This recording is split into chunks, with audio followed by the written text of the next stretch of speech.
Hey guys, assalamu alaikum, it's me Talha, and in today's video I'm going to show you how to create video textures in Enscape for Revit. Actually, we are going to get this video texture feature in Enscape 2.9, which is going to be released very soon, but they have released a preview version of Enscape 2.9 and we can use this feature in the preview version as well. So without further ado, let's get started. So first I will show you how you can download the preview version of Enscape 2.9. If you have already downloaded the preview version, you can skip this part. Just follow the timestamps mentioned in the description. Anyway, to download the preview version, just go to Enscape and here just click on this About button and this dialog will pop up. You just need to click on this link, visit download area, and it will take us to the download page. Here just scroll down and click on this link, and then you can just click on this download button here. So once you click on the download button, you get this warning that you are about to download the Enscape preview version, and we are advised not to use this version in customer communication or presentation. So I suggest you not to download this preview version. If you want to use this for customer communication or presentation, just wait until you get the final release. So anyway, let's just click on download.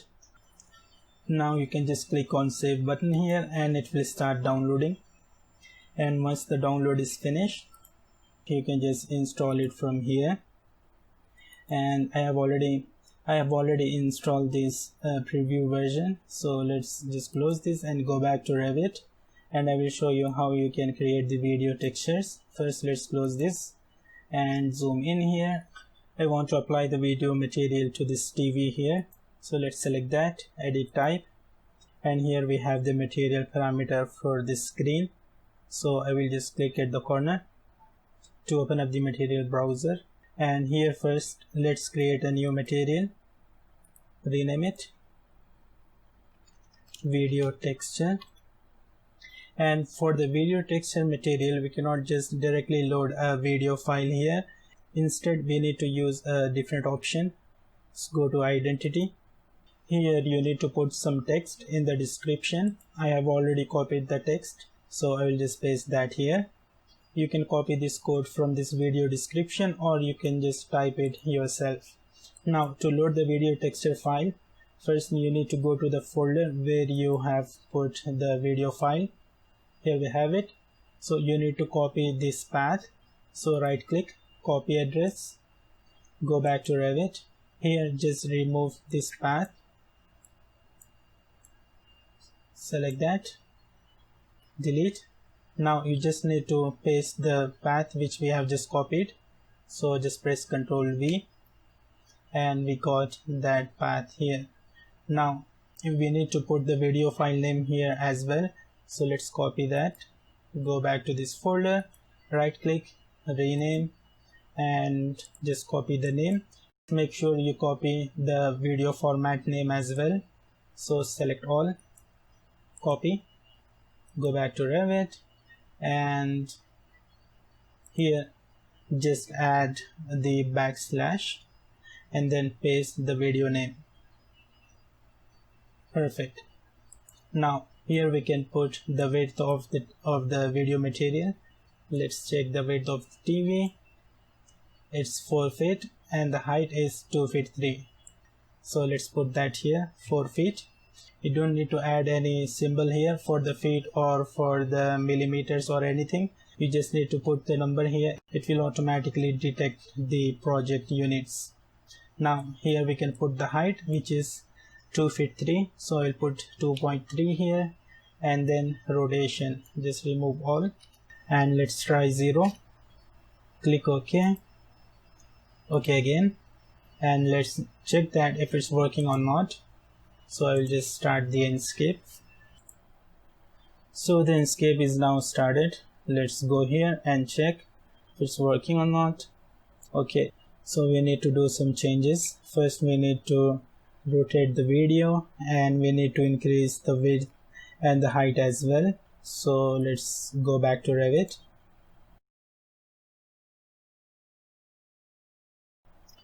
Go to identity and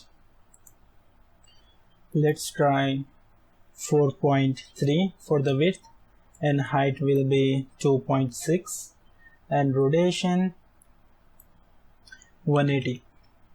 Now click OK. Let's go back to Enscape and you can see it's working fine.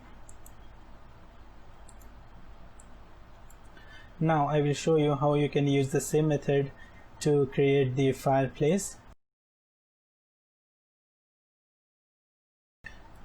So as you can see here, I have added this fireplace component. Now I will show you how you can add the video material to this component. So let's go back to Revit. First I will just pause the Enscape and just go here. Now we need to create an extrusion inside this component. So I'm going to use model in place to create that. First let's create a section. Go to the section view and let's change the visual style to wireframe. Go to architecture, select model in place and then generic models. Click OK and you can name it if you want. Now select extrusion. This dialog will pop up to set the work plane. So just leave it, pick a plane, click OK and just pick the face of this component. Just hit tab key, then click, and now draw a rectangle here like so. Change the width to 2 feet and the height to 1 foot 6. Perfect. Now just try to take this to the center. Now click finish. Go to the top view, use this handle and just take it to the middle of this component.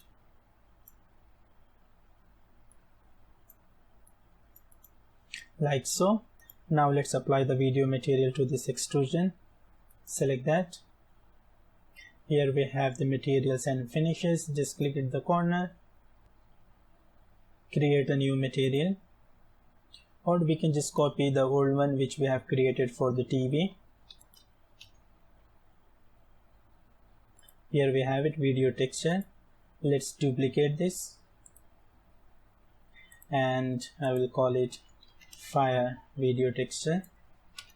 And before doing any changes to this material, we need to go to appearance and click on this duplicate this asset button. Otherwise it will the changes will apply to the original material as well. So just make sure you click on it, then go to identity. The path to this video is the same because I put the fire footage also in the same folder. Now we only need to copy this footage name. So right click, rename, copy the name of this, go back to Revit and just replace the name here. First delete the old one and then paste the new one and change the width to 2 feet. Just put 2 and the height 1 foot 6, so it will be 1.6, and rotation make it 0. So our fire video material is ready. Just click OK, finish model, go to Enscape, resume live updates and open up the Enscape, and there you go, we have created this cool looking fireplace in Revit and Enscape. We only need to move this extrusion a bit and reduce the reflection on this glass, but you get the point. So these were the tricks I wanted to share with you guys. For more Enscape for Revit tutorials, you can follow the link in the description. So that's it for this video. I hope you have learned something new. So please make sure to like and share this video and subscribe to my channel if you haven't already. Don't forget to turn on the post notifications. And yeah, see you guys in the next video.